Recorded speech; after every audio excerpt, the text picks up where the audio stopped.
Hi guys, it's Lainey. Today I'm going to give an Alaska cruise port review on Wrangell, Alaska. So Wrangell is a small cruise port town in southern Alaska, which was originally settled by the Tlingit people thousands of years ago. Most of these settlements are along the Stickeen River. Eventually, in the 1800s, Russia also formed a settlement in Wrangell so that they could trade furs with the Tlingit people. Soon after that, the British-owned Hudson's Bay Company came as part of a hostile takeover of trade routes and subsequently caused multiple smallpox epidemics in the native Tlingit people.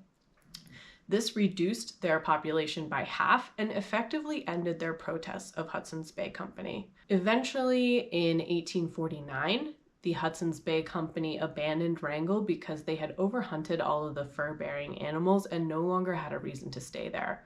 This left Wrangell under British rule until the Alaska Purchase by the United States in 1867. We docked in Wrangell on a Friday from 10:30 to 6, and on that day we had booked a kayaking tour, which was unfortunately canceled due to sea conditions. Our tour was booked for 1 p.m., but unfortunately our cruise line was not very good about communicating that it was canceled, so we found ourselves with nothing to do at about 1:30 p.m. Coming off of the cruise ship, of course we don't have a vehicle, so we had to stay local to the town of Wrangell. The first step for me was to get a heavier jacket because I packed a little bit too light, but there were a few outdoor shops that I was able to go to.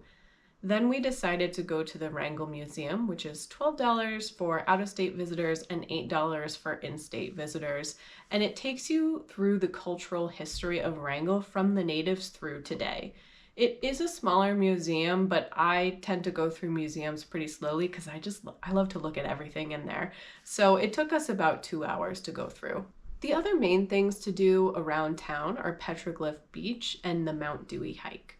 Petroglyph Beach is the largest collection of Native American petroglyphs in southern Alaska, and they have been, of course, attributed to the Tlingit tribe. These petroglyphs depict both people and animals, and they denote important sites like salmon streams or settlements. The Mt Dewey hike is a half-mile uphill trail, and it leads you to a scenic view of the port. This trail does have a boardwalk throughout, but we heard from the other travelers that it can be quite slippery.